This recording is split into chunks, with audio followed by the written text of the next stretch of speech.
All right, Reverend Ware, I'm passing the meeting to you. Thank you, Darren. Good evening, everyone. I'm happy to be in the middle of another community meeting.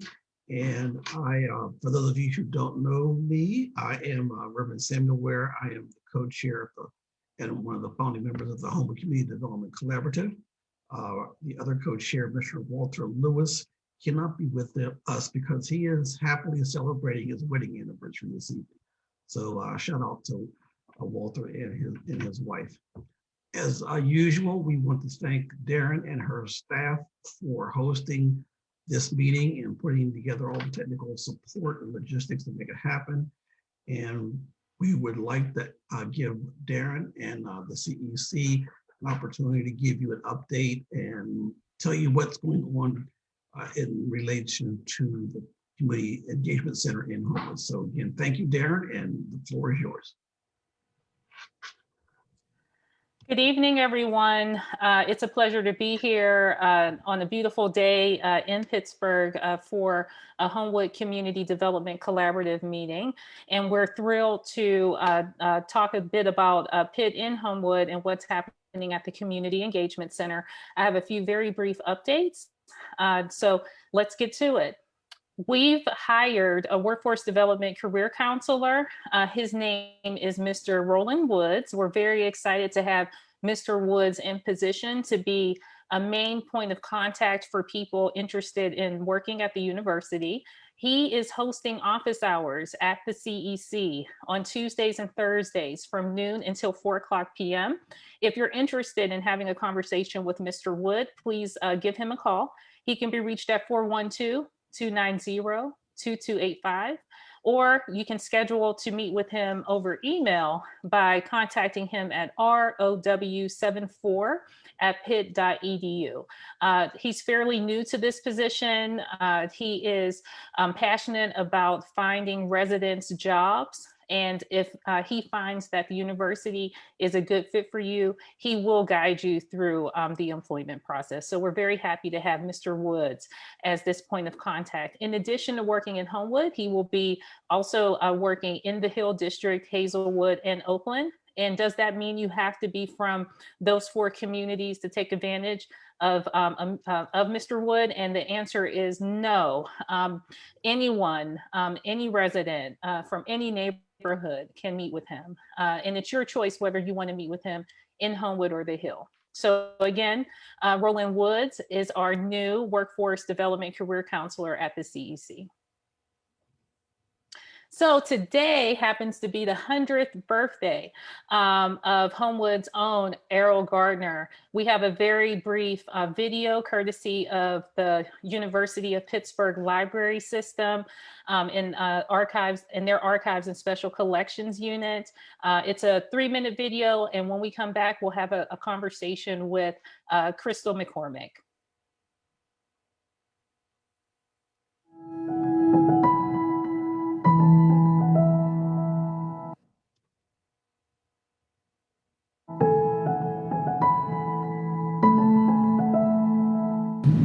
Hi, I'm Megan Massinelli. I'm the Engagement and Outreach Librarian for Archives and Special Collections. I coordinate the gallery space here on the 3rd floor of Hillman Library. I'm happy to introduce you to Miriam Meislick, our media curator and curator of Errol Garner jazz recordings before the remasters. Errol Garner was born in Pittsburgh on June 15, 1921. This exhibit honors the internationally renowned jazz musician known for his improvisation, music interpretation, and unique playing style, who started his love affair with the piano as a young boy of 3. If you haven't heard of him before, you've most likely heard of his 1954 song, Misty, which appeared on his album Contrasts. Misty is recognized as one of the most covered songs in music history, having been covered by the likes of Ella Fitzgerald, Sarah Vaughan, and Frank Sinatra. Of course, the most famous cover of Errol Garner's Misty was by the velvet-voiced Johnny Mathis. It was also featured in the 1971 film by Clint Eastwood called Play Misty for Me. Garner's 1955 album, Concert by the Sea, is his most notable and best-selling album. It captures the essence of his improvisational style. In 2015, the album was remastered and released as a 3-disc set featuring 11 previously unheard tracks. Our exhibit pays tribute to this amazingly talented musician through items such as photographs, promotional materials, concert promotional materials, Gardner's passport highlighting his travels, and his Musicians Union traveling book. Also included is album concept art for his albums Up in Errol's Room and Gemini. Boxes for original master reel recordings and sheet music for The Coffee Song and New Kind of Love are also featured. We hope this exhibit piques your curiosity into the works of Errol Garner. Archives and Special Collections is proud to be the home of the Errol Garner Archive, as well as the archive of his longtime manager extraordinaire and social justice champion, Martha Glazer. In celebration of Garner's 100th birthday in 2021, Octave Music and Mack Avenue Music Group have released 3 new collections highlighting his amazing career, all originating from the original archival masters held by Archives and Special Collections.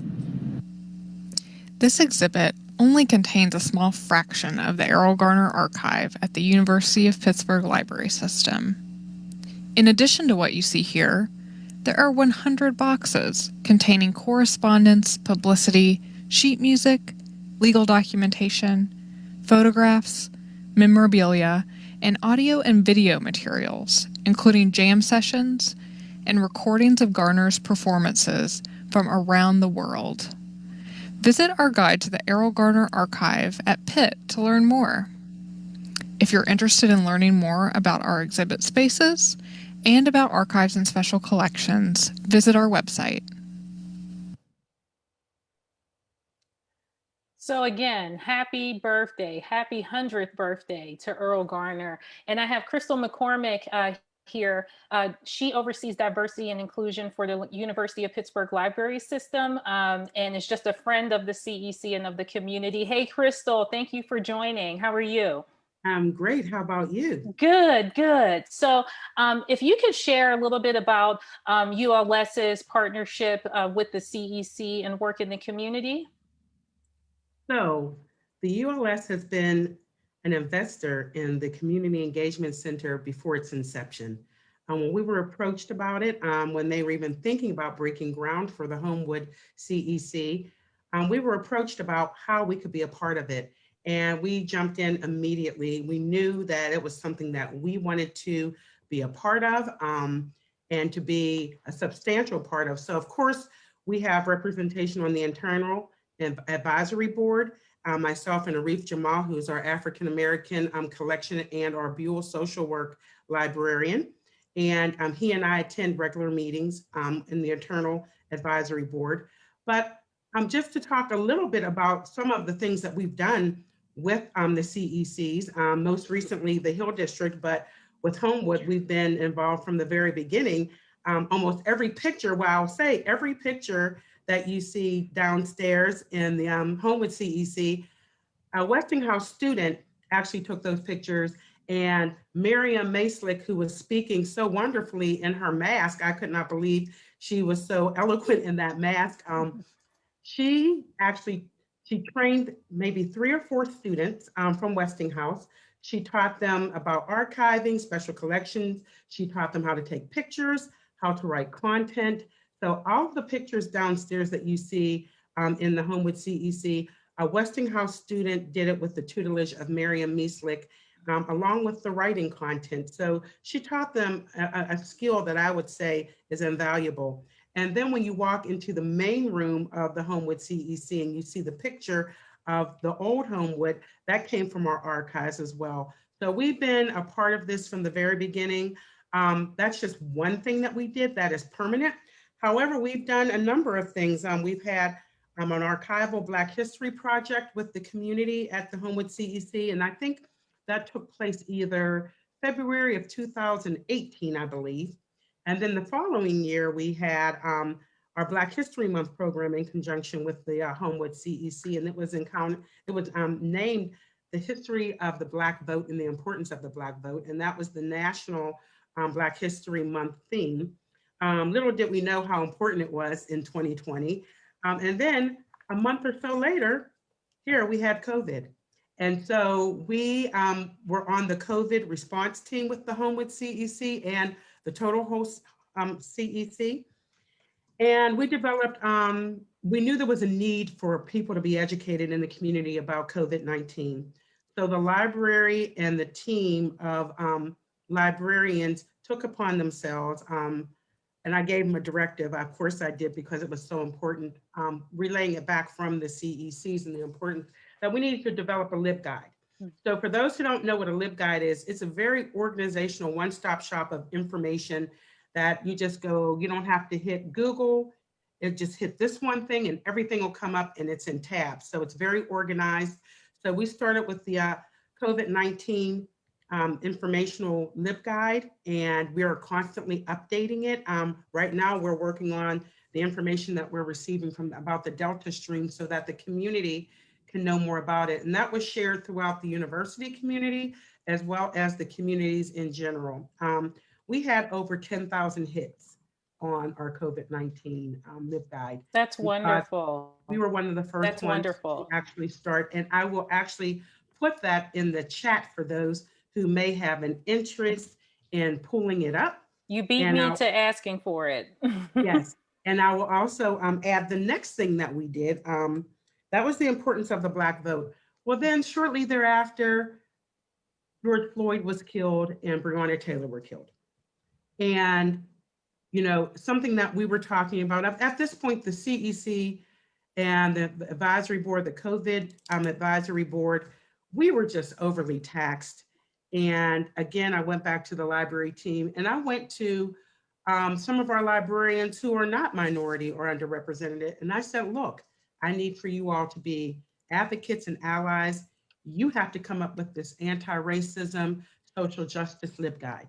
And I'll put that, drop that in the chat as well. They found all kinds of resources as to what they need to do as allies and advocates to assist us, because we were overly burdened and it was very heavy on our hearts at this point. And to be a DE&I officer and dealing with COVID, seeing our community die right before our very eyes, and to work with diversity, equity, and inclusion, and to educate all 272 employees at the library system within the 14 libraries. It was a little taxing, but the team came through, and I'll drop that in the chat for you as well when we finish speaking. But then after that, we constantly spoke with Darren and Kurt and Lena, what can the library do? So we have multilingual people within the community who were threatened to get their lights cut off. So because I have a multilingual faculty and staff at the library, I called our dean, Dr. Cornelia Tanchiva, and I said, look, can I ask some of the librarians who are multilingual to come and help decipher this information and to translate?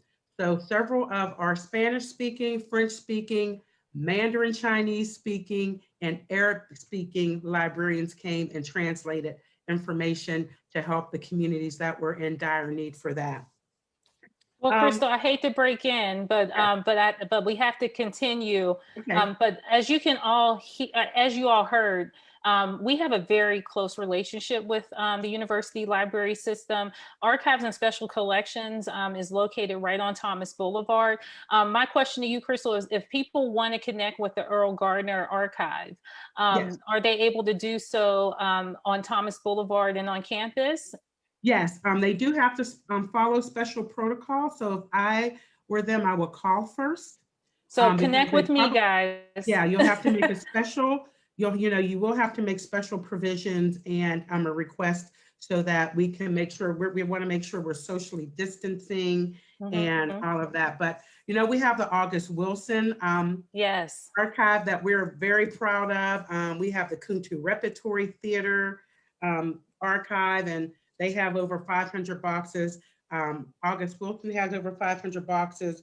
Rob Penny, we have K. Leroy Irvis, we have Frank Bolton. So we are really pushing our diversity in terms of archives and special collections.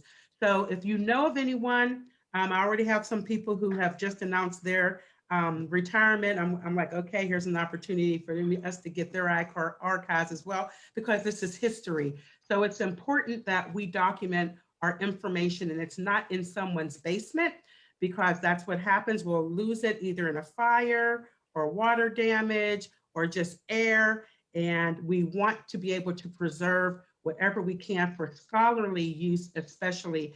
We have scholars who come in from all over the nation and the world in the summer, especially, to come and look at our archives and special collections and some of the things that we have. So if you know of anyone that is retiring or has made significant contributions to the Pittsburgh community, and they might even have Pittsburgh roots and they have world dominance, please contact us and we will work with them to see what we can do to preserve their history.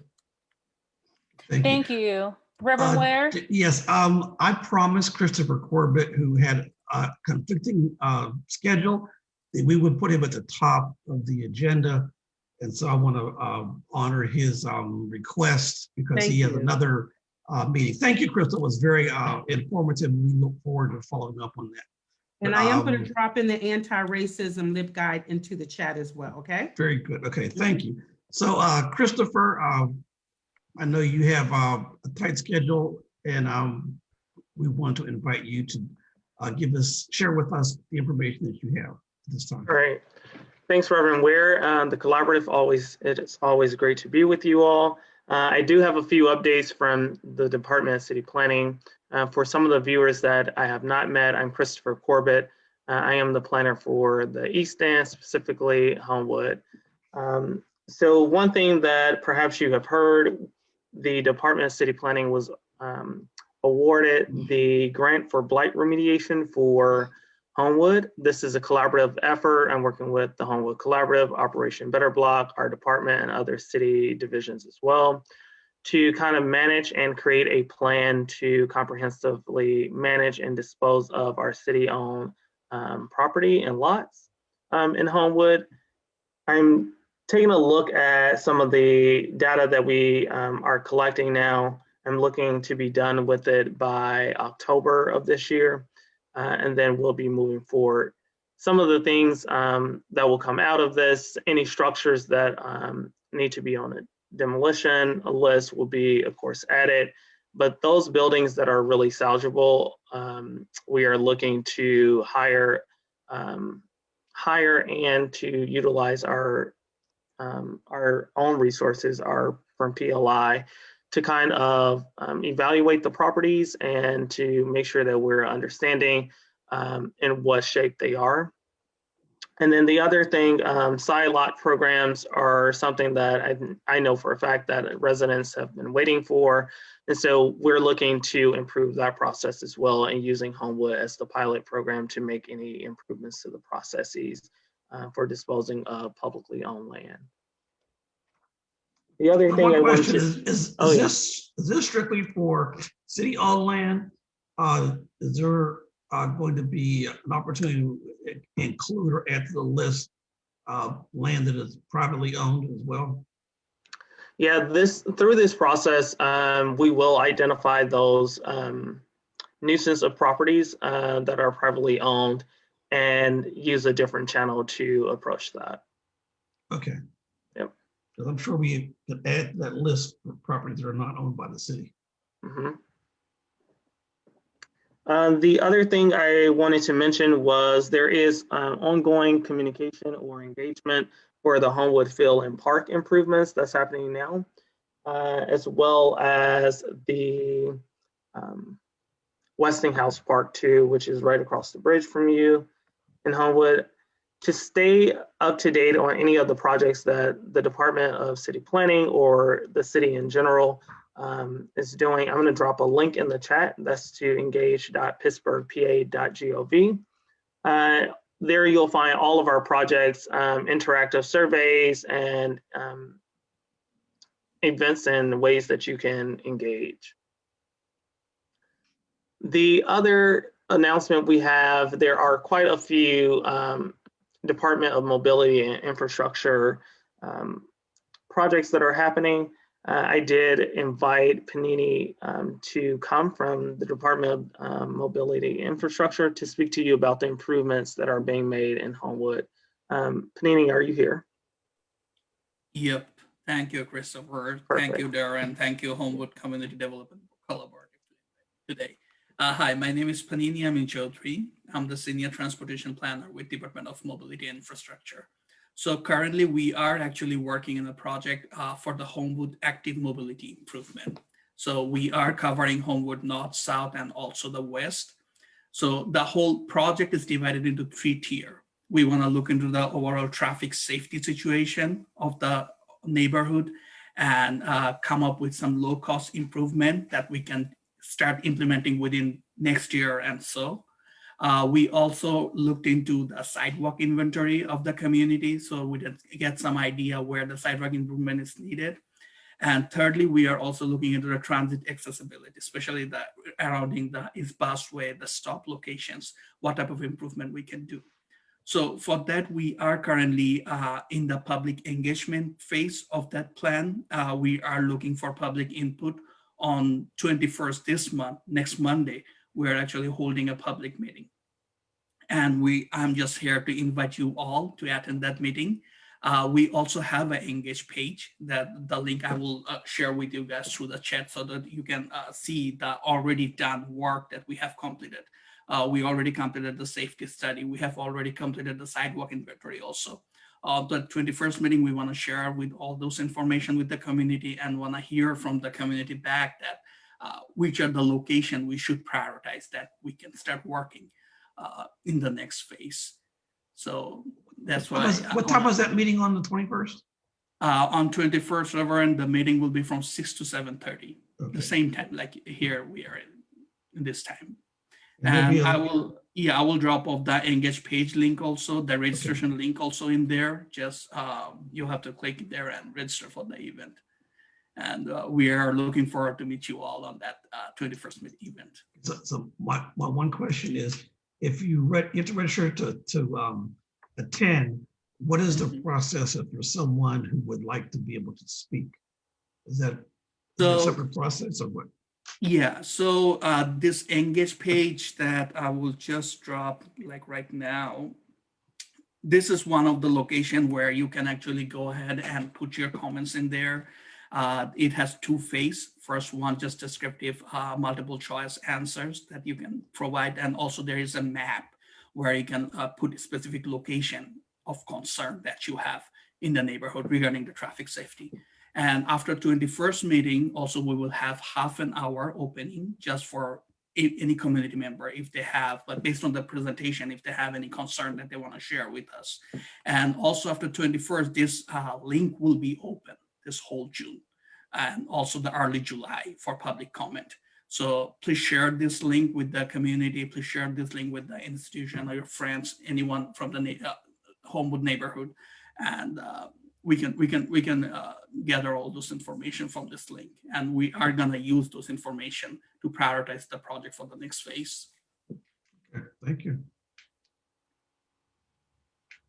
You know that mobility and transportation and that was one of the key components of the comprehensive community plan. And so we see that there's energy and resources being put in that direction. We appreciate that. Absolutely. That's all I have from my side. Okay. Anyone have any questions for the Department of City Planning reps? Okay, well, thank you both for your time. That $17,000 grant is very exciting. We just hope that when you identify properties, we can find some way to properly address the issues that come up from that grant. We have lots of questions that people have had over the years about vacant property, much of it city owned. And this grant will go a long way toward helping identify that so we can plot out the next steps. So we're excited to hear that. And you did apply for that, right, Christopher? Correct. Yep. We applied back in July of 2020, and it has taken more than just quite a few months to hear back. So we heard back just the end of May, I believe. And so we've been working. Well, I just want to say thank you. That's why I thought that you had applied, but I wanted to publicly say thank you for that, because we often complain we don't get any response from the city, and you were proactive in doing that. So we thank you for doing that. Thank you, Reverend Ware. I appreciate that. Thank you. Okay. Well, no questions. Then let's see who's next on our agenda. The Public Health Summit. Well, I was hoping that we could Oh, you have some of Adam your stuff. Debo from Neighborhood Legal Services. I apologize. No, that's fine. Okay. All go right. ahead. So real quick, everybody, Adam Debo is here from Neighborhood Legal Services, and Adam has been with us throughout the pandemic, giving updates related to tenants and landlords. Adam, if you don't mind unmuting and coming on video. Absolutely, I am here. Thank you, Darren. Thank you, Reverend Ware. As Darren said, I've been kind of updating the community throughout the pandemic, just about the housing legal situation going on. I'm going to give a couple updates about that, and then a couple updates about my involvement with the CEC and some expanding of clinics that we're doing at Neighborhood Legal Services. So first and foremost, I've been talking about the CDC moratorium on evictions and the local court order through Allegheny County that has been kind of tracking that. So with both of those combined, if you have not been able to pay your rent, or if your lease has expired throughout the pandemic, you would not have been able to be evicted in Allegheny County. Unfortunately, the CDC moratorium and the local court order are set to expire at the end of this month, June 30th. So we are expecting to see a little bit of a spike in housing cases, but the county has gotten on top of most of the cases that have non-payment of rent as the central issue, and they are still accepting applications for rental assistance. The county has been pretty quick with these and are giving out pretty substantial sums of money as well. So I'll drop a link in the chat here that if you are having a housing issue, if you have lost your job, not been able to pay rent, something along those lines, I'll send a link where you can apply for rental assistance in hopes to get the community members who needed that assistance before the moratorium and the local court order run out at the end of the month. On top of that, Neighborhood Legal Services has attempted to expand some of our clinics that are semi-related to those issues. So we have a debt clinic that we hold every 2 weeks on Wednesday. Normally we would hear folks who have debt issues who may be looking to file for bankruptcy potentially, but we've expanded that recently to handle credit card cases and other things of that nature, some collections and things like that. So if you or anybody you know is having issues with debts, have them stop by. They can call into our office and schedule an appointment. We do that every other Wednesday via the telephone, so you don't have to make a stop into our office or anything like that. But we're expanding that program to try to help folks out with some of the issues that arose during the pandemic. So I'll drop our intake line there as well. And then thankfully, with the CEC starting to open back up, I have been doing weekly office hours via Zoom, but now I will be back in the CEC for live and in-person office hours starting this week, actually. I will normally be doing Friday afternoons from 1 to 4. This week, I will be in Friday morning. But I will be in there every week. If you want to come talk to me about housing, that's my area of expertise, so I can talk to you about housing. I will also be doing intake. So if you have any other issues that Neighborhood Legal Services might be able to help you with, whether that be some family law issues, housing, consumer issue, we cover a lot of issues. Feel free to stop by. I can do an intake for you and get you in contact with an attorney, or refer you to where you might need to go to solve any other legal issues. So I'll drop all that information in the chat below, all the proper links, and I look forward to seeing some of you in person. Thanks, Adam. Absolutely, you're very, very welcome. Thank you, Reverend Ware. Thank you, Darren. That's all, Reverend Ware. Thank you. Okay, well, that's good information to have. So we thank you for that. I know that Dr. Gloucester and Rashad are on the call, and we're anxious to hear them give us additional information about the planned health summit. So Rashad and Dr. Gloucester, the floor is yours. Good evening. This is Rashad Birdsong, CEO of Community Apartment Association co-founder of the collaborative. First and foremost, we want to thank, all of the participation from the University of Pittsburgh in their investment in our community. However, we're looking at 25, 27 years of isolation and deterioration in the Homewood community. And when you look at that type of isolation and deterioration and no equitable distribution of resources, then that affects people's health. So we have sat down with Dr. Glosser, also YWCA and YCA and the YMCA, and also UPMC to talk about, a health summit, Health to Wellness Health Summit here in Homewood.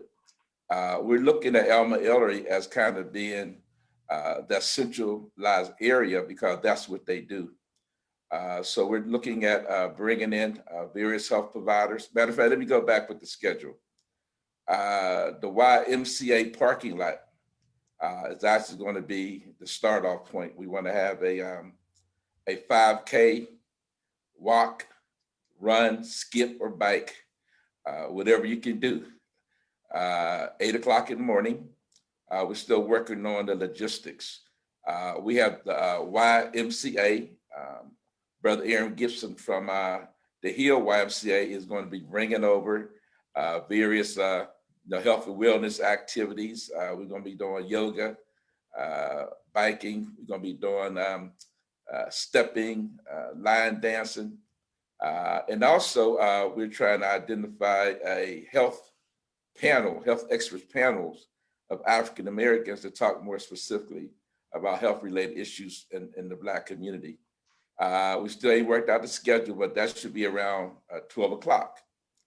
And then also we're looking at having a children piece near Wade's Barbershop. We can set up some inflatables and some things for young people to engage. We already talked with Wade Barbershop. We talked with Galaxy. We also talked with Family Support System. So all of them is in support of that. Also, we're talking to various community businesses up along the strip. We're looking at blocking off from Lane Avenue to where the end of Wade's Barbershop on Kelly Street. Then we're looking at Hamilton up to Bennett Street. So we also talked to CCAC, and they're going to be having some information out, and they talked about contribution of their nursing program also. And so, right now we have Dr. Glosser, Aaron, we have Kevin Bolden, and a couple individuals from UPMC sitting down and organizing this. Also, we talked with the Forbes Fund, Fred, and I think I did send some information to Walter and Stan Ware. So we're in the process of soliciting some sponsors. We're going to have swag bags, and the summit theme is the state of emergency, Black Health Matters. So we still got another month or so that we're going to be organizing and reaching out to different people for your level of participation and sponsorship. Dr. Glosser, you like to add anything to that? Not really, Rashad. Thank you, and thank you everyone for inviting me to speak tonight. We had looked at primary care health services, our Alma Ellery site, our headquarters there, to be a location for health screenings, as well as we'll have the availability of some COVID resources, whether it's testing kits that we can pass out, actually, that people can use for home use, and also for vaccine, if someone would want that. We'll also be doing, say, diabetes and hypertension screenings. We're looking at potentially doing some dental giveaways, whether kids for toothbrushes, toothpaste, and things like that from our dental department, and really being, the lead health agency. We'll also participate from the standpoint of the health expert panel, some of our providers joining with other providers from whether it's from UPMC or AHN or our other partners. And I've looked to engage some of our health equity partners, both at UPMC and AHN, for their participation, and that we would make this really an event that would be a coming together for the community and for the health of home. Right on. I also like to add that, there's going to be vendors, of course, clothing, jewelry, vending. Also, there's going to be Health and Human Services information. That's going to be, and then towards the end of the day, we want to have, some entertainment also. So this is one of the first major health summits in Homewood. We have did a couple back in the day, and Alma Eller used to have some decent health fairs back in the day. So again, we're trying to capture that, and also we're just looking at the whole issue around, place matters. Now we talk a lot about development into brick and mortars, but we got to look at the investment into people's health. You see the increase in homicides and shootings and murders, and that have a devastating impact on the emotional stability and the mental health of people, not to mention coming out of the COVID. So you have a lot of folks in our community that have been subjected to these mental health things, in addition to affecting their physical health. So we asking everybody to get involved. The date is August the 14th. August the 14th. And the jump off is going to be at the YMCA parking lot, with the 5K run. So I'll go ahead. So the 5K run is at 8. When will the activities start? Well, the activity is going to start probably around 9 or 10. Okay. We're going to be talking to Aaron Gibson from over at the Y and looking at some of their health and wellness type things that they do at the Y. So he's going to bring it outside. And also, we're going to be asking UPMC to drive their trucks or their truck around to the senior citizen location. Those senior citizens that can't get over to Alma Eller, we're going to maybe park that truck out in front of the senior citizens facility for senior citizens to also get that service screening also. That's the senior citizens, is that Homewood House? Well, there's 4 of them, right? You got the Homewood House. Are you going to have one at each center? I'm going to be asking them to do that. So okay. The driver, because there's a lot of senior citizens not coming out yet.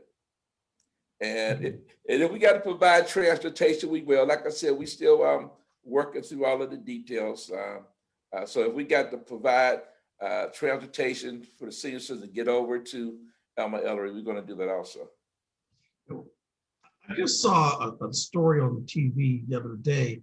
It's something that we have talked about at the collaborative table. I know we've talked about it with the Community Engagement Center, is the devastating impact of mental health. And while we want to take your blood pressure and know your pulse and take your weight and all that kind of stuff, mental health is something that's hard to measure, but we see evidence of the devastating impact on mental health that COVID has added to the existing stress of poverty and suppression and that kind of thing. So I think that focusing on health is often overlooked, and I just want to applaud you and the organizer for putting together something like this, because it often doesn't get the attention it needs, but the impact, the negative impact on our community is tremendous. So I just want to say thank you for having the foresight and taking the time and energy to put something like this together. We need to look at making this probably an annual event to do it every year.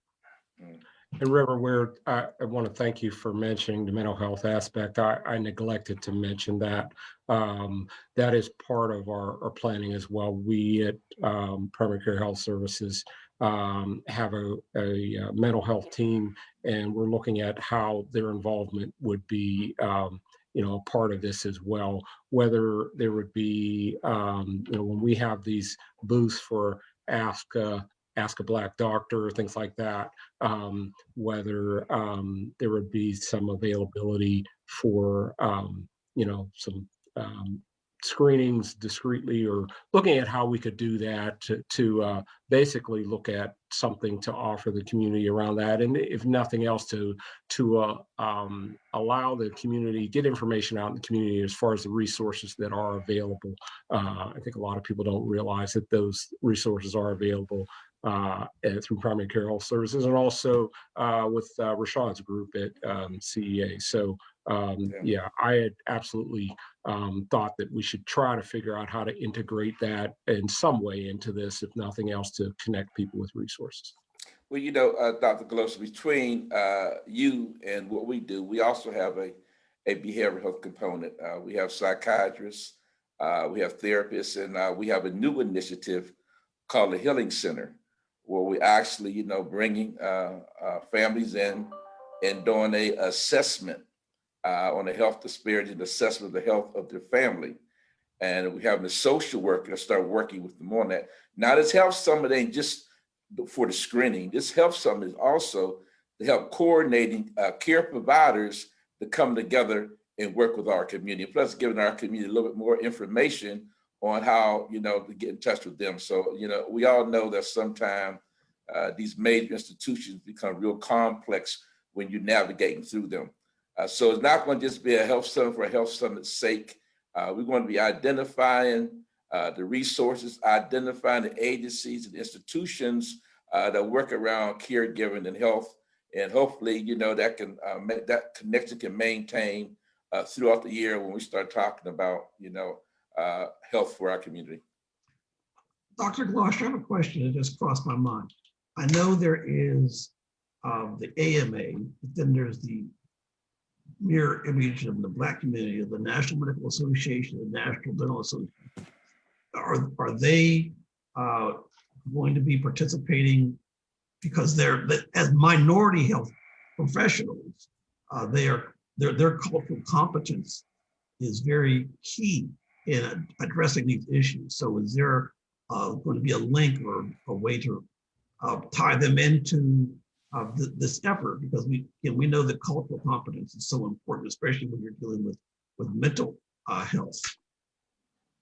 Well, absolutely. I think that at least along those same lines, that we would reach out to members of the Gateway Medical Society, our group of African-American physicians and health professionals, that many of them are actively involved with the NMA, or National Medical Association, African American Medical Association, and those local representatives to have participation there. But that's what I was mentioning as well when I had mentioned, those health equity individuals. I was talking about African American physicians and Dr. Tracy Conti, Dr. Christopher Conti, Dr. Stephen Evans, Dr. Margaret Larkins Pettigrew at AHN.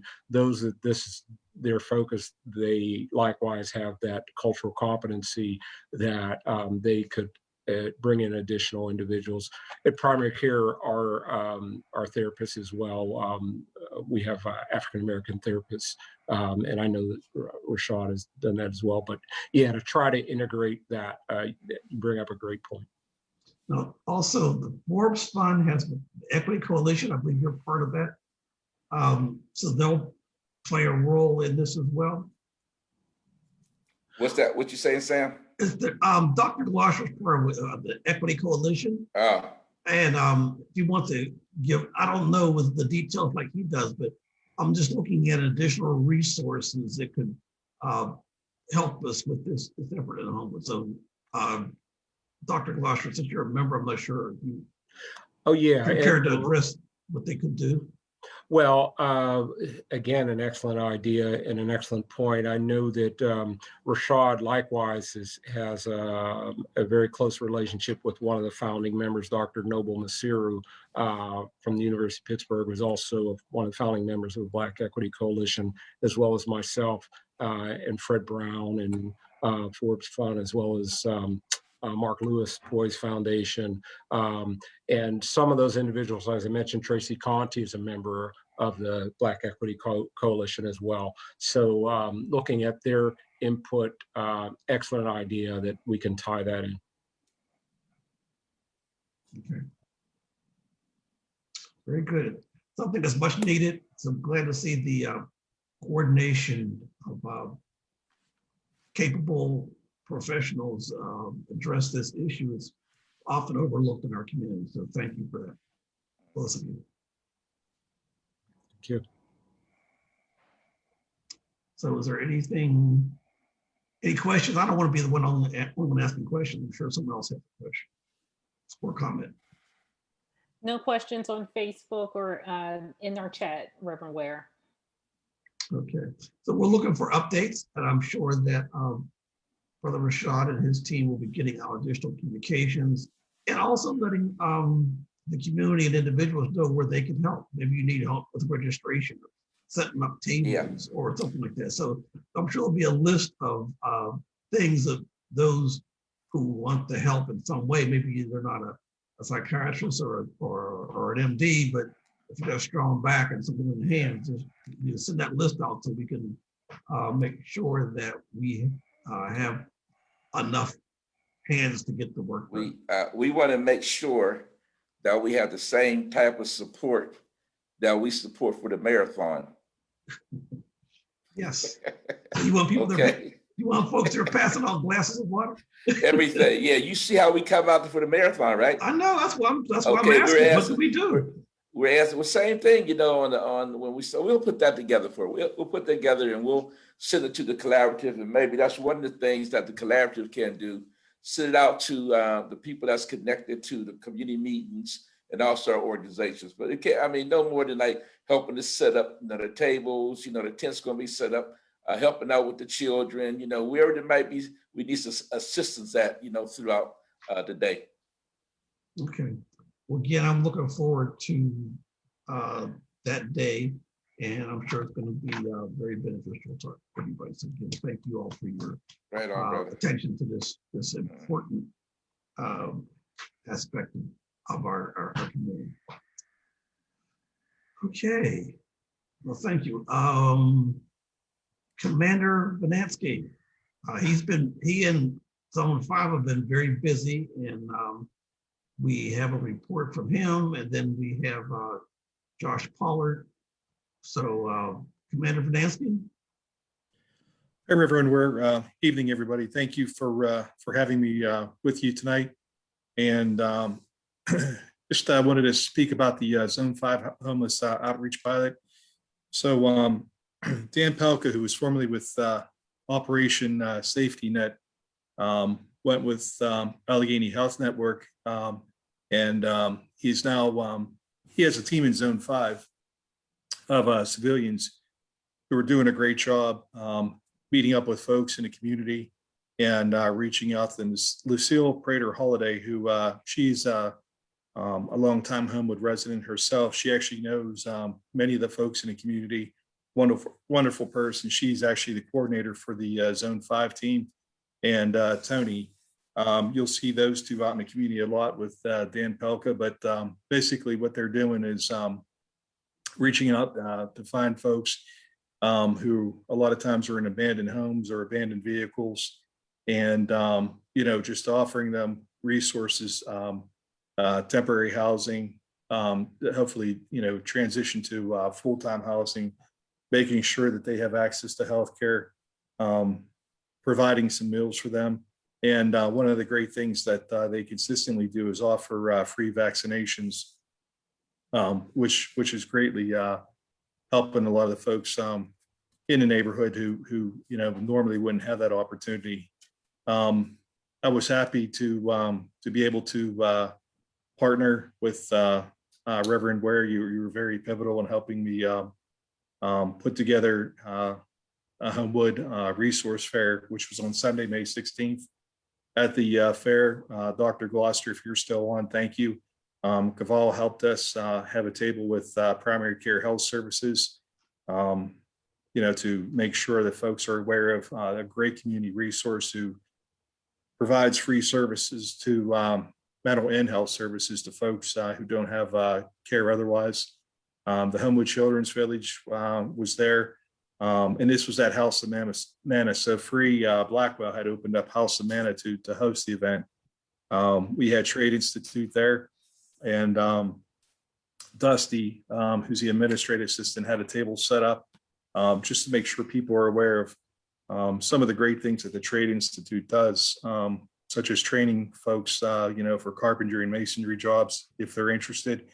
Operation Better Block was there, and Jerome was there, and one of the things that the Operation Better Block is doing is they're helping people find work. They're helping with first-time home ownership, helping with folks who are on the frisk of or right on the fringe of possibly becoming homeless. And so Operation Better Block was there to help.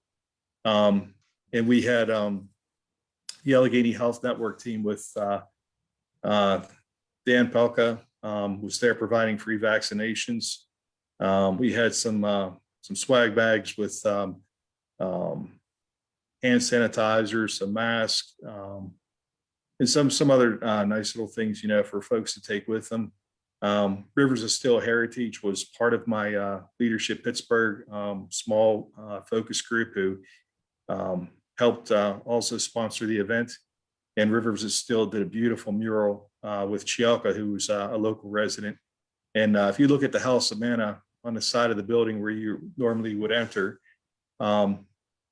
beautiful mural that says God's grace is sufficient, and has like butterflies, just sort of a capturing the spirit of folks trying to bring new life and new hope to Homewood. So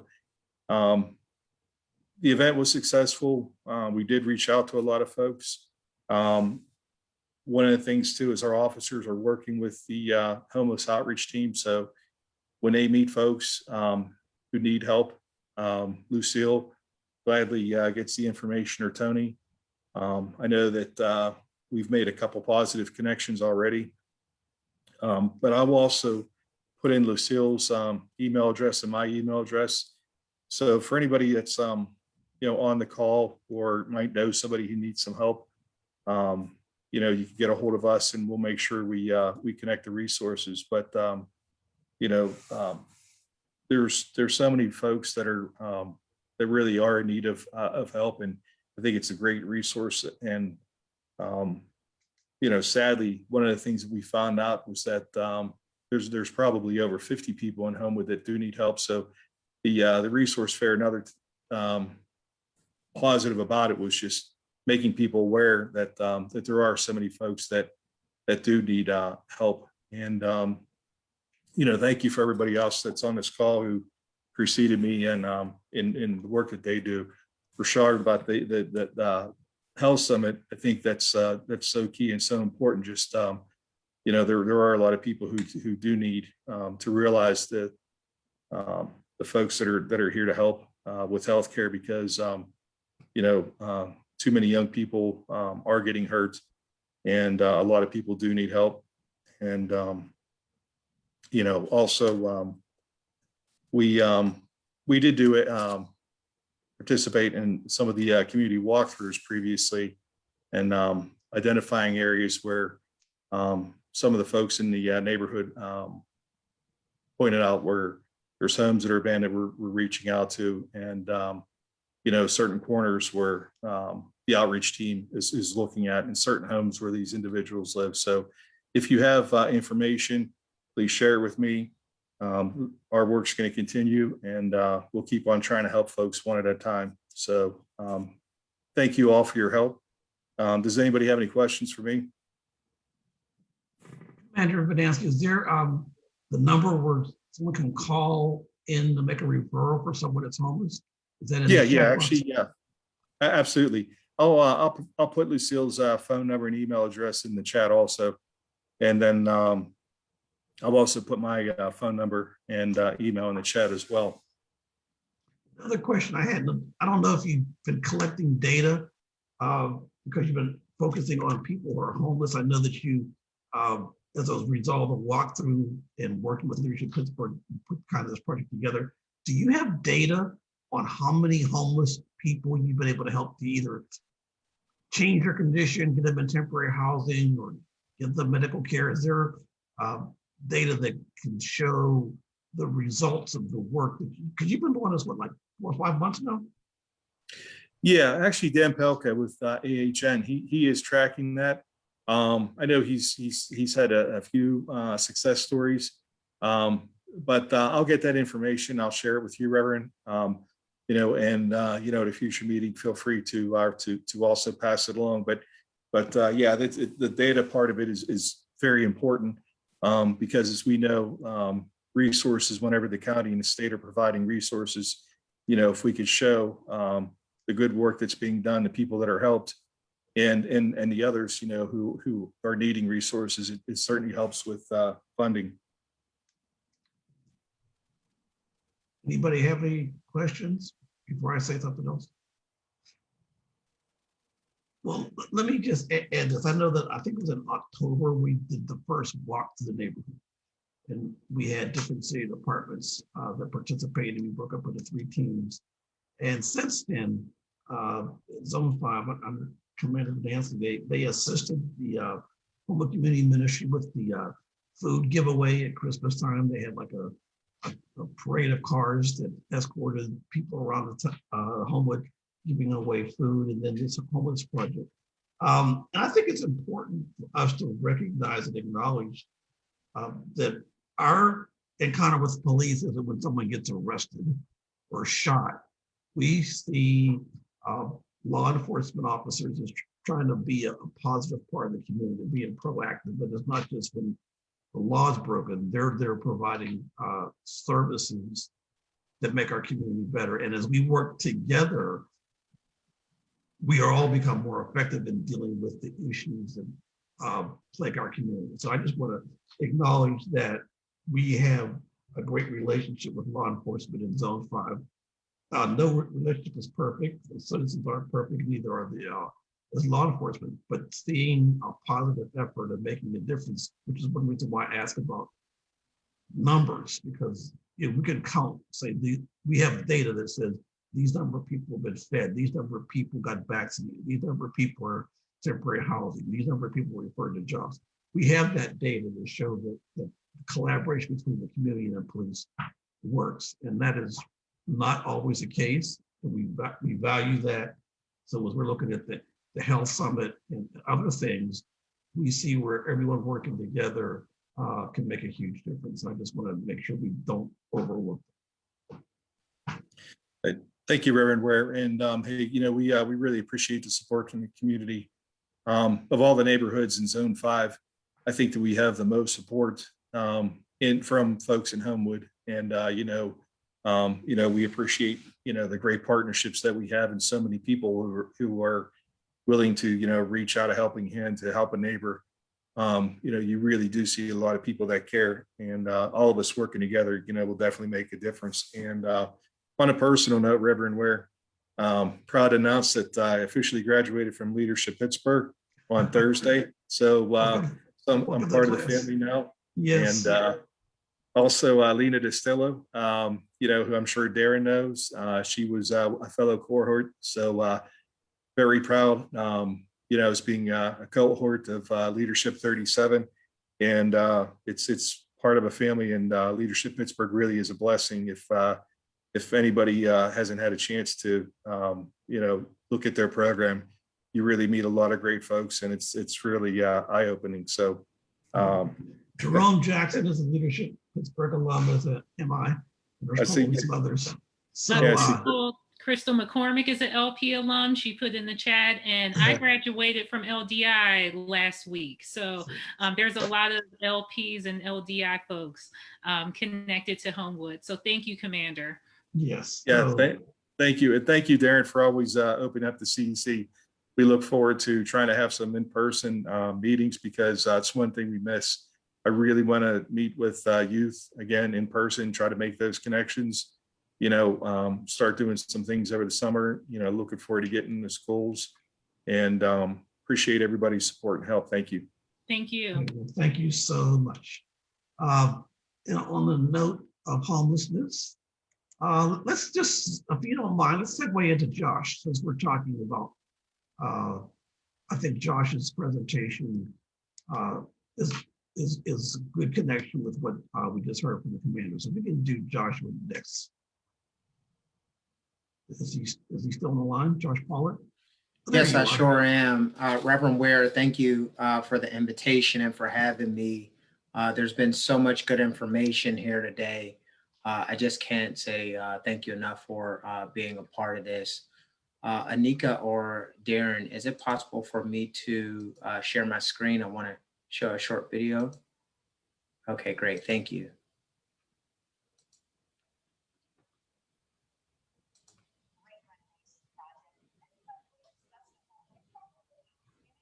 Joshua, the audio seems to be off a bit. Can you stop screen share? And then when you hit the screen share button, you'll see a small box in the bottom left screen that says audio or something to that effect, include audio. I'm excited to see Mickey Hood. So I want to make sure I hear what she has to say. Let's try again. Okay. We all love a great renovation project, but this is a very special one. It's called the Hope House, and it's in the Homewood neighborhood of Pittsburgh. And it will house female veterans and really help them get back on their feet. This home was a part of over 100 units of housing in Homewood that scored a 9 out of 100 on a real estate assessment score. What that meant is that these homes were in really bad shape. Joshua Pollard is president of Omicello, a real estate investment firm, and they believe proper housing is critical to one's health and that neighborhood improvement results in economic livelihood. Two things reflected in their most recent project. The Hope House is a home for women veterans with a preference for women of color. That is going to be a place where they can have affordable housing and have mentorship as they pursue their education after a time in the military. It took 2 years to complete. Built in 1910, the house was in extremely bad shape to start. Holes in the roof and rotten wood. It was on the brink of demolition. But Omicello contractors and several partners brought it back to life to help female veterans in need. Let's take a look upstairs. I can show you the bedrooms. We reconfigured the floor plan to help make the spaces more equal and for better flow. 3 female veterans will live here at once, each with their own bedroom. There is even a common office space on the 3rd floor. This is the kitchen. There was a partition wall here that I'm assuming this would have been the dining room. Then you walk through a small opening, and this hallway was the original kitchen. That's what's in style right now, these open concepts, right? And I mean, the kitchen is pretty much like the focal point of any home, and you guys have done a great job in here. Omicello completely dedicated the home to the Military Warriors Support Foundation, where it will help female veterans move forward in life. One of the major things is we come home from service, get back to work, and we let our hair down and we put on our normal clothes and we look like everybody, and they don't realize we're prior service. And they need help with things like housing, transportation, and mentorship support to bridge that transition from serving in the military to now getting acclimated to living everyday life. Homewood is a neighborhood that has more women than men. It is also a neighborhood that is predominantly a neighborhood of color. The women accepted to live here will have the opportunity to advance their education while using the skills they acquired in the military to help cultivate the neighborhood. They will even have a financial mentor. I myself am personally a female veteran, and so for me, this is passion and mission. This isn't a job. This is about me continuing on supporting my sisters in arms and making sure we're not forgotten and we're not underserved, which is what's happening. But now it's happening a little less. The Hope House is giving these women the foundation they need and a place to call home. I'm Mikey Hood for PTL. What a great story, Mikey. Yeah. I mean, Thanks everyone for bearing with that for just a moment. I thought it would be most helpful just to showcase that for the background.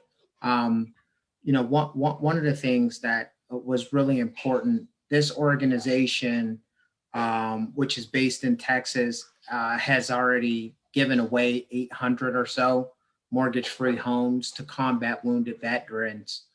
On their own, they got to the point of recognizing that it was important to make sure that there was affordable housing from a rental perspective in specific cases, and also that they should begin to make specific call outs for female veterans. But one of the most historic things that happened right in that kitchen that you all saw in that video, we had the courageous conversation with them about making explicit focus on women of color.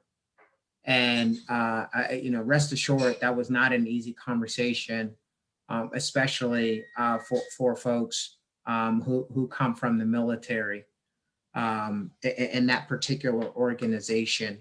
And so I'm very happy to say that right here from the heart of Homewood, we've been able to make a clear adjustment in how national players think about how they do these types of affordable housing strategies. And I'm glad to say that it happened right on Pinckey Avenue. For most of you, for anyone who's not aware, it's just across the street from Faison. It's been quite an interesting and important process. I want to definitely thank a number of the members of the collaborative for their support throughout the project, specifically thanking Operation Better Block and Homewood Children's Village. There's also a number of Homewood-based organizations who played a critical role in making sure that it was a success, from Dana's providing types of food and everyday cafe and many, many others.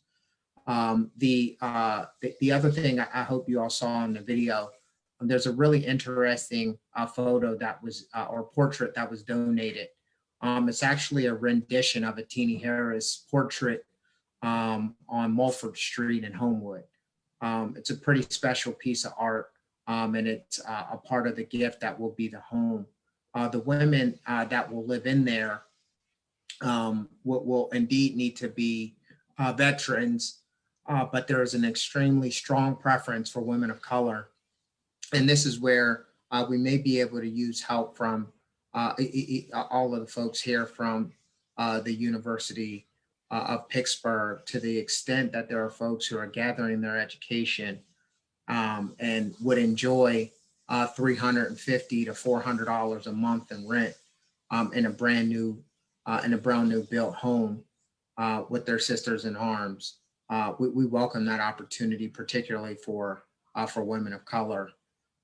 The other thing that I wanted to highlight today is something that is forthcoming and is extremely exciting.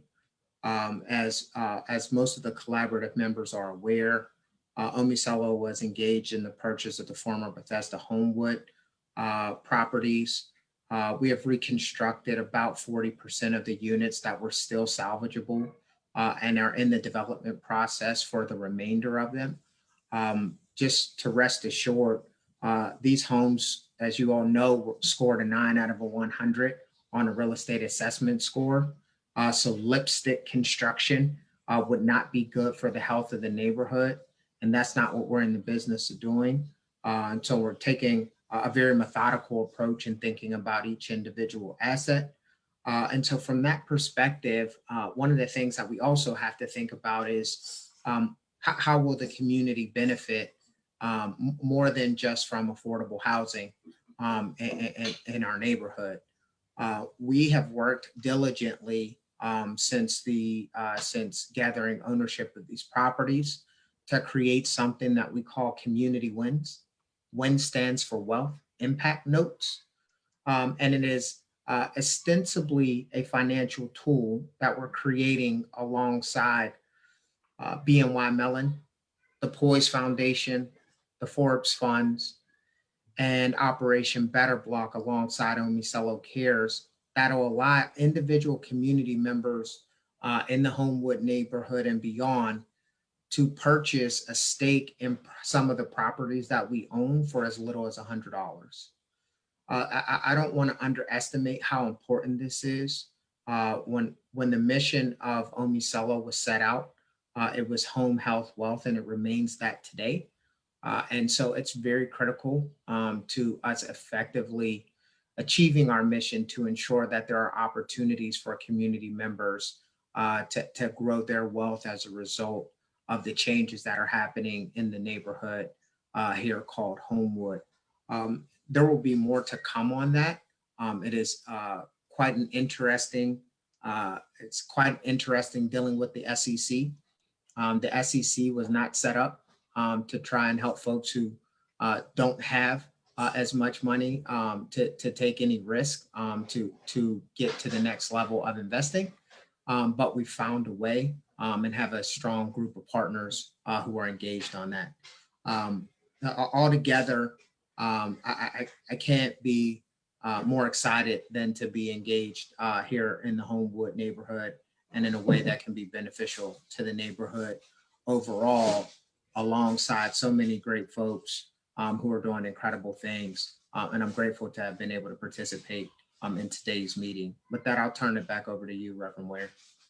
Well, thank you, Josh. I know that it's been a long road since you started looking at the Bethesda Homewood portfolio. There were ups and downs and landmines and pitfalls, but Homewood House is a testimony to what can be done when you're focused and committed. And I'm sure you probably know Reverend Mike Werschmidt, who runs Shepherd's Hearts program for homeless veterans in Pittsburgh. And he has often said to me that there's not enough services for returning women veterans. So this is great to see you. We're glad you picked Homewood.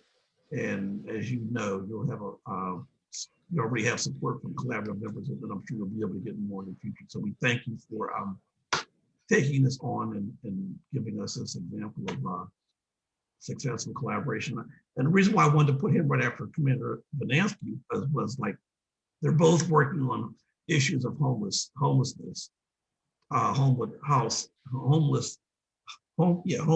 is an example of a specific segment of that homeless population, because we often don't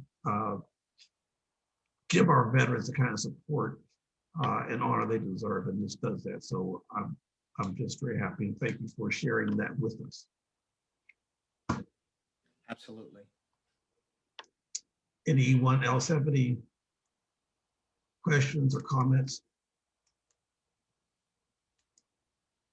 Just off the top of my head, Josh, I think that as you're looking to expand on this, I want to say now that we'd like to invite you to come and be part of one of our collaborative board meetings to give us some more details and what we can do to help. And I think most of us would probably like to tour some of the buildings you refurbish. I remember taking a look at some of the ones before you acquired them and what bad shape they were in. I'd love to see what they look like now after they've been updated to the right standard of living. So I'd like to get a chance to see them with myself. Understood. Reverend Ware, this is Darren, everyone. I don't have a question, but more so a comment. Joshua, great work. I look forward to having a discussion with you about not only how the University of Pittsburgh can help recruit or help you find lady vets in need.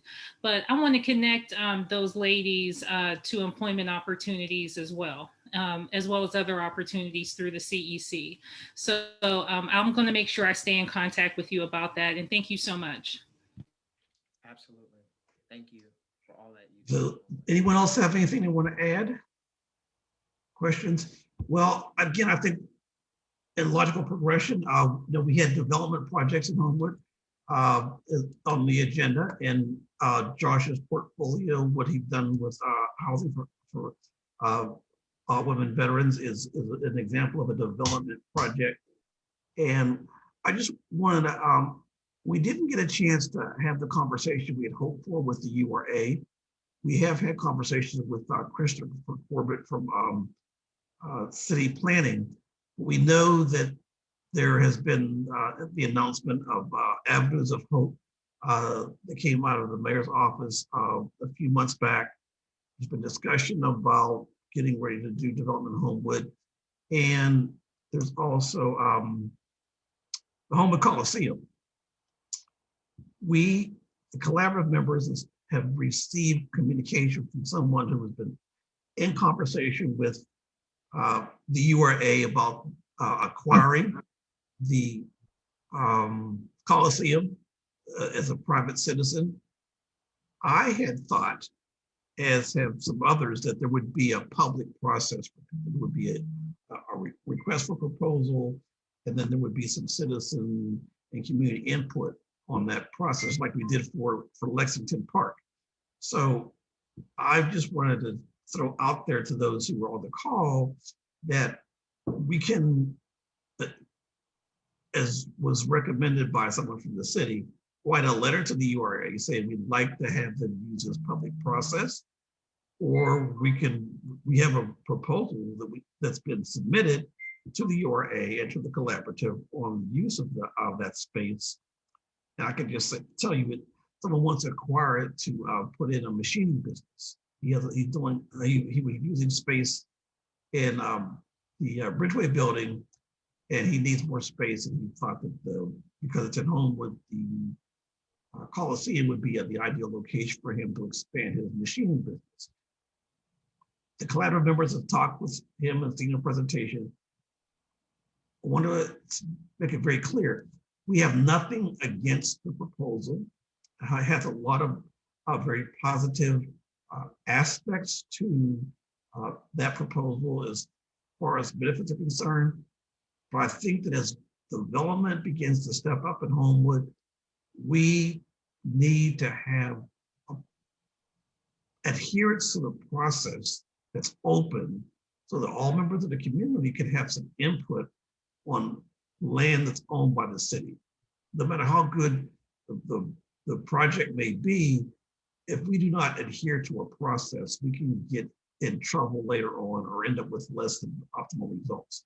So my point in bringing this up is that as more and more private developers and others come to the city or the URA or zoning or planning or the collaborative about wanting to make an investment, acquire land to do a project, I think we need to make sure that the process is transparent and has as much community participation as possible.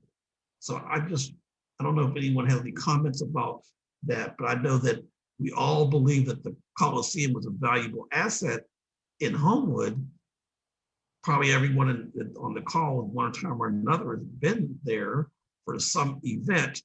And so as the decisions are being made about an asset that's owned by the city and our community, I just think that there should be more participation from the community in terms of how the URA makes decisions about city-owned property.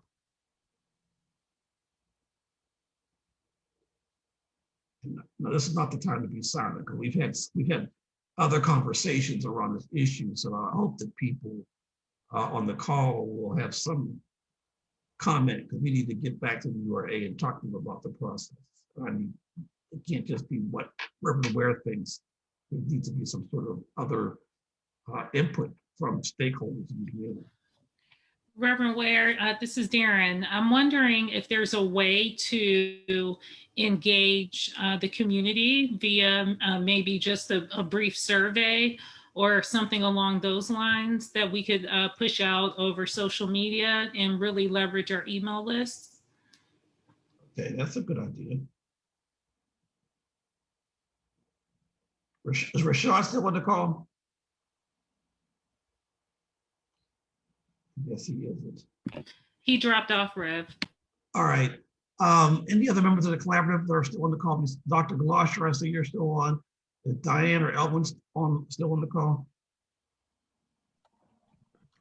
Yes, I'm here. Yeah, just so do you have any thoughts or feelings about how the city disposes of or allocates city-owned property for development projects in the community?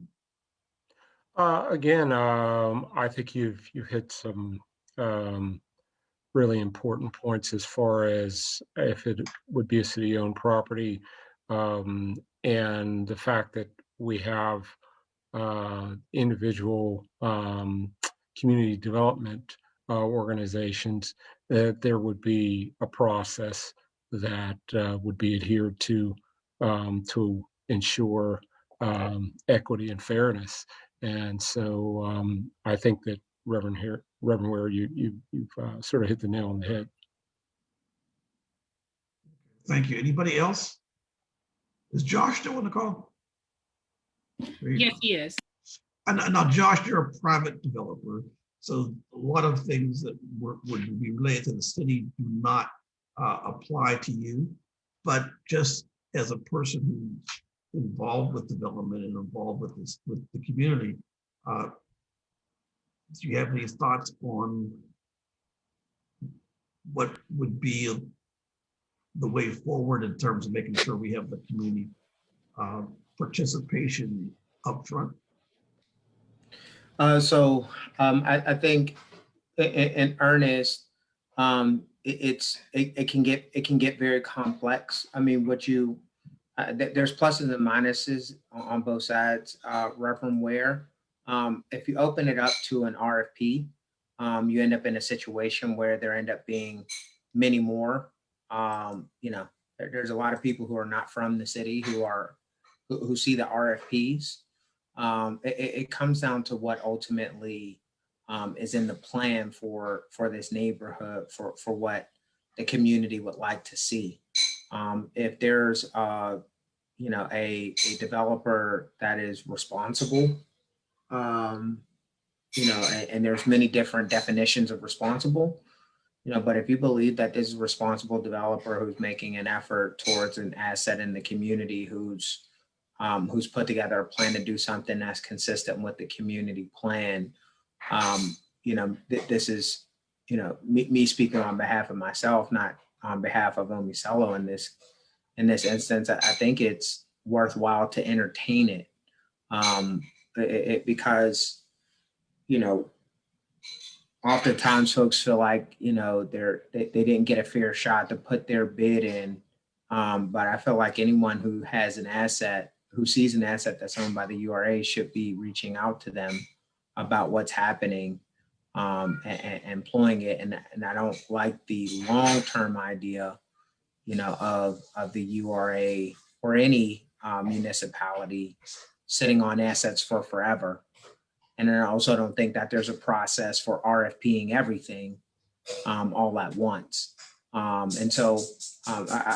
apologize if my answer is obtuse, but I'm simply saying I think it's situational.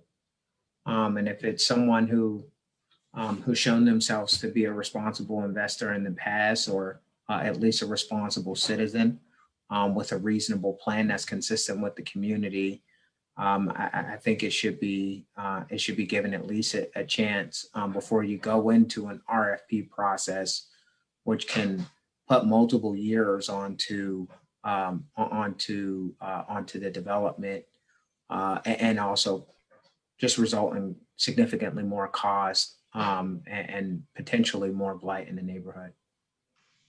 Reverend Ware, if you don't thank you, Josh. Oh, sorry about that.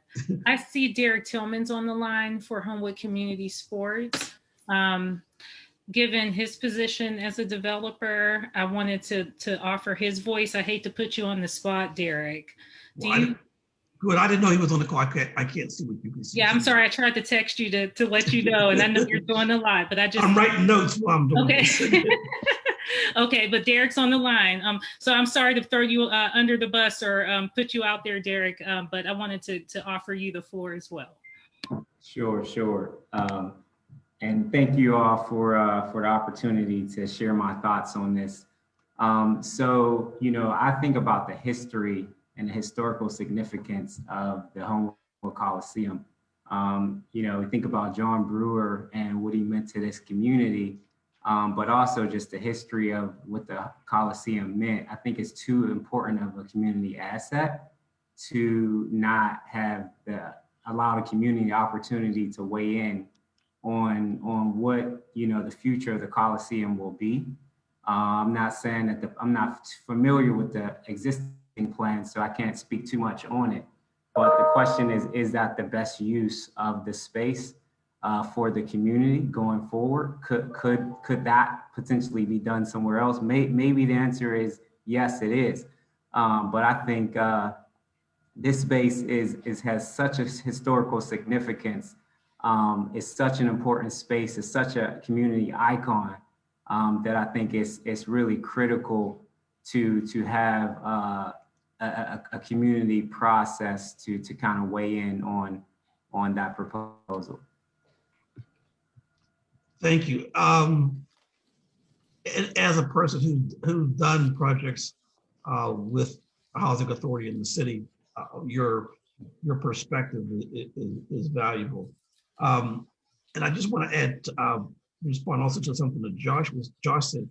I'm just going to use for the example of Lexington Properties. That RFP process did not did not get extended to be a long process. We probably had the time period to receive RFPs and then vet them and make a decision probably took no more than 6 months. And for a big project, I don't think that's unreasonable. Now there are some that could take longer, but I think that as part of designing the RFP process, we're careful to put a very rigid timeline on it so we don't get stuff drawn out and have life continue or have opportunities lost.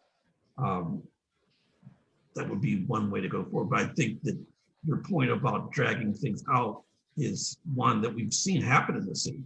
And so we don't want that to happen, but I think we can be diligent and use best practices to deal with that in a way that can be a win-win.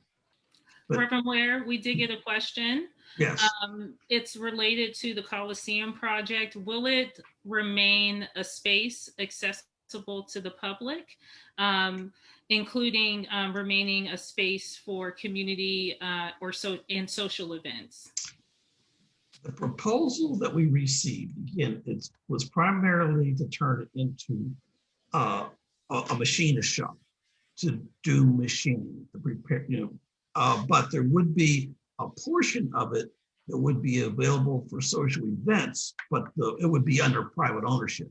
And so that presents a different kind of scenario. So that's one reason why, as the collaborative, we discussed this over the course of two months. And we felt that there were some things in there that were good use of the space, but as Derek just said, is that the best use? And if it's turned over to a private owner, then it's no longer a public asset. So we have to look at the pros and cons of that. Maybe there's some special MOU that could be drafted about public access.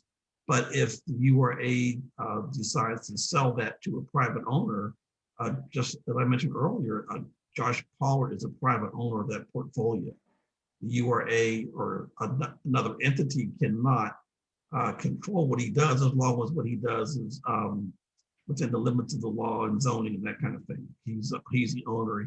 He makes the final decisions. And it would be the same with the Coliseum. If it is in fact sold to an individual, unless there's some sort of special covenants or MOUs or agreements, the individual controls what happens there, when and how and if.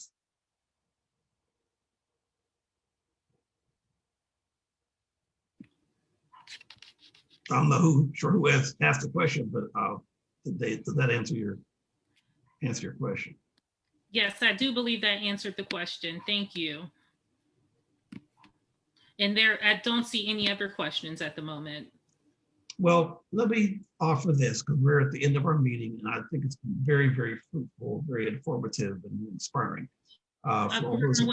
Yes. I'm sorry to interject. Derek was here to speak about the Homewood Field project briefly. Do you think yeah, I'm sorry. Please do. I thought Mubarak was on as well. So please, Derek is a participant in that project. So I apologize, Derek. Please give us the update and tell us what your role is in this project. Sure. It'll probably be easiest if I can share my screen. Anika, could you stop the share screen? All right, you should be able to, Derek.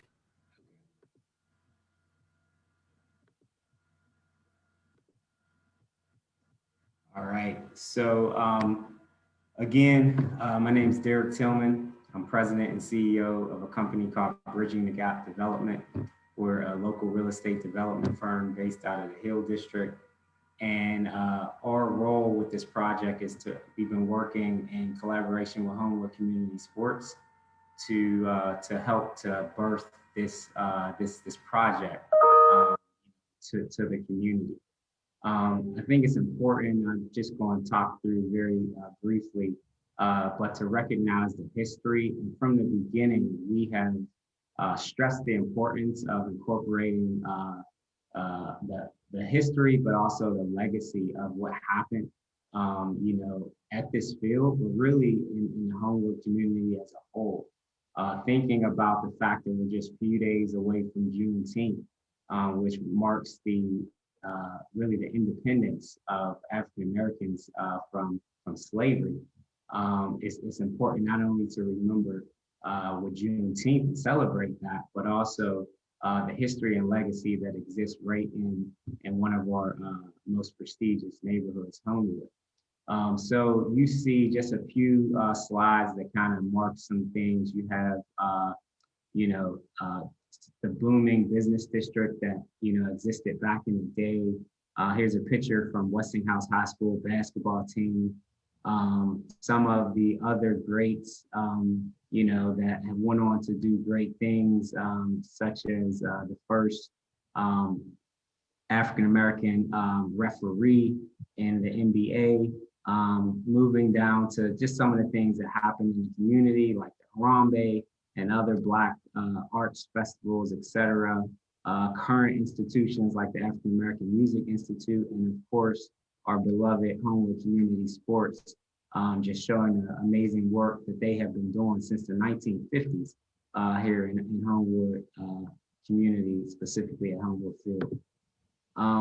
So going back, building on, the Homewood Community Sports Master Plan back to 2016, recognizing the robust community engagement and analysis that has happened.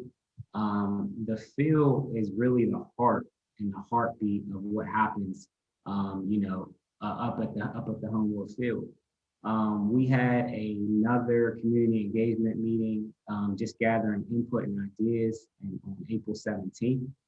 This picture on the bottom left just shows some of that engagement, some of the ideas, and what came out of it.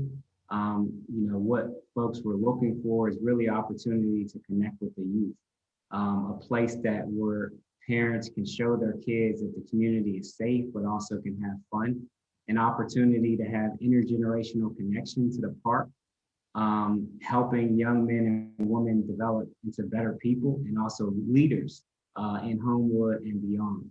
Other things that came out of that was experiencing Black history and art, a gathering space for walking, space for spectating to watch sports, but also space for spectating to experience culture and Black history. Swimming, really an upgraded swimming facility. Of course, sports and how sports continue to be an anchor, a place to play in the neighborhood, and ultimately that produces a feeling of safety. That translated into this design, which is kind of evolved over time. What you see at the front part of the site at Hamilton is basically that space to experience history and art. We want to incorporate history steps where we can tell the story of graduates of Westinghouse High School, people who have grown up in Homewood that have gone on to do great work, not only in the city, but also beyond, nationally and some even internationally. That story is told, that history is celebrated, and that we're able to experience it right here in our own community. A space to connect with youth, gathering space for outdoor events, to watch movies, to have like jazz in the park, to have outdoor concerts. As I said before, again, the sports facility really being the heartbeat of everything that happens here at this space, but also that it's a safe place. It's a haven for the youth in this community. Walking spaces where folks can really come to walk to exercise and really just experience this amazing facility that will become a anchor in this community, and a space for gathering and bring people together. Also spectating for sports, a running field for practicing for track as well as football, a play space, and then a brand new state-of-the-art swimming pool that's integrated into a building for both swimming as well as locker spaces for players, football, other sports, etc. And then incorporating parking into the site, way more parking that currently exists. And that the site is fully accessible for handicapped folks, that is fully accessible if you have a wheelchair, etc. And lastly, this last image just kind of shows a more defined picture of rendering of what that looks like, and how this will really be catalytic for the community. The current conversation that we're currently having is the benefits and drawbacks of natural turf versus artificial turf. But again, this is a conversation that continues to be had. We just wanted to come today to update the community about where we stand with the project. It continues to move forward. We're very excited about this space. What it will mean for the youth, what it will mean for the entire Homewood community, and continue to offer feedback or ask for feedback as we move forward. Thank you. Anyone have questions or comments? Well, I want to say that I really appreciate Derek's tenacity and perseverance in this project. He hasn't told you, but he has faced a lot of opposition or resistance to his participation in the project. But Mubarak and Homewood Community Sports have insisted that he needs to be an integral and is an important part of this project. And since we discussed earlier about the RFP process, it is my understanding, and Derek, if I missed something, let me know, that the overall bid was an architectural firm out of New York that is owned and run by an African-American woman. Is that correct, Derek? Yes, so the project team, the project continues to be led by Homewood Community Sports, but the project team, I guess, implementing at this point for landscape design, firm selected out of New York, Studio Zodi, was the decided upon, agreed upon firm to do the landscape architecture design. And they're working in tandem with the city of Pittsburgh, with Homewood Community Sports. We continue to, discuss, our role, exactly what that looks like. But we're committed to this project, committed to Homewood Community Sports, and ultimately committed to ensuring that this project happens. So, yeah, I think this is if you will, one of the crown jewels of Homewood, and for almost any community.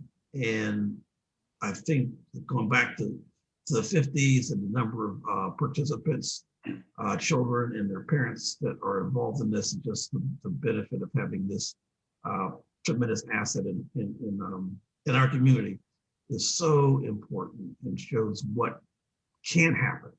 So that is just so exciting on so many levels. And I want to acknowledge that Derek has been there from almost the beginning of this redesign, and he's still there, and he is a very important part of this team.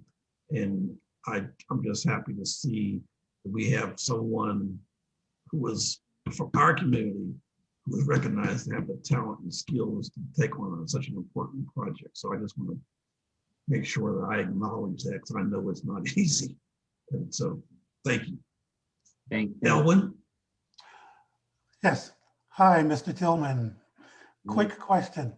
The image that you are showing us, the overhead image, shows the sports field laid out as a football field. Will it also be usable for baseball, softball, something like that? I'm glad you asked that question. I forgot to mention that. So baseball will actually have its own field right now at Phase On. I think that agreement is being finalized. If for some reason that falls through, then this plan will be redesigned, and baseball will be incorporated into this site as kind of a 2-in-1. But everyone agreed that it would be better that baseball had its own field. Where we would not have to have that integration and changing the field to baseball a few days later, and it will really put a number on the durability and the lifespan, having to combine those sports. So that is plan A, and unless something changes, that's the way it's intended to work. Okay, so this will be our Heinz Field, and Phase On will be PNC Park. Exactly, and both still remaining in the community. A great question, Ellen. Now, I know that there's been some discussion about the fact that Phase On Field needs to be upgraded.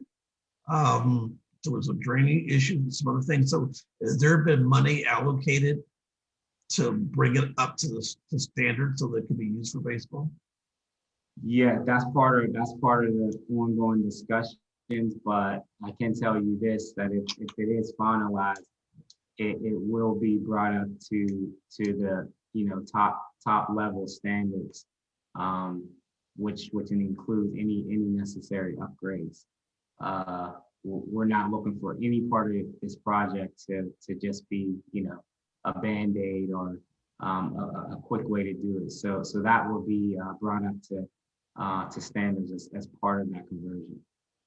Very good. Okay, that's important. Absolutely. Is there a number where someone can contact you or Mubarak if they have any questions? And is there a way we can get that slide presentation? If you had, I know you didn't get the whole thing, where it's public access where people can see it. what the plans are? Yeah, so that, I'll put it in the chat again, but the Engage PGH website, I think someone from the city was on earlier and mentioned, you know, that site. Yes. So that is where anyone can offer comments, et cetera. And the plans are, you know, are on the site as well. My next question is, what's the timetable? So the design period is 18 months. We're about 5 months into that period. And then construction will start. Construction is anticipated to be another 18 months. Okay, so sometime next summer, construction should be started. Exactly.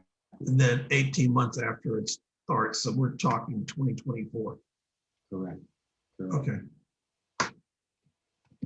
Very good. It's been a long time coming. Anyone else? Questions, comments? Well, I am glad that Darren is recording this session. There's just so much we've covered today. It's been a potpourri of good news and good feelings. So again, I want to thank Darren and her team. I know they've worked hard because there have been some last minute changes and some et cetera. Darren and her team have worked very hard to make this look smooth. They're calm on the surface of paddling like you know what underwater to make this come off and look smooth. So again, I want to thank Darren and her team for hosting and the technical support. I want to thank everyone who's attended and participated in this public meeting today. So unless there is something new, we'll be getting out dates for you on some of the events we talked about, particularly around the Health Summit. And we'll send some correspondence to the URA about the process on the Coliseum. And we'll be getting some updates from Josh Pollard, as well as from Commander Verdansky about the homeless project that the Leadership Pittsburgh in Zone 5 are undertaking. And I think for now, anything else that we have not covered, we need to cover? I think we've covered it all tonight. Well, again, thank you for your support. And now I want to make this clear to everybody. At the collaborative, we have said, like, we don't want to have a meeting just to have a meeting. So some months we know there's a lot of important things that need to be talked about and made public, and some months there aren't. We do not think it's important to have a meeting just for the sake of saying we had a meeting. So as we know, and we usually know a month in advance, almost every agenda item that we covered today, we knew in advance what it was, and we felt it would need to be made public. So I'm not going to promise there will be a meeting in July.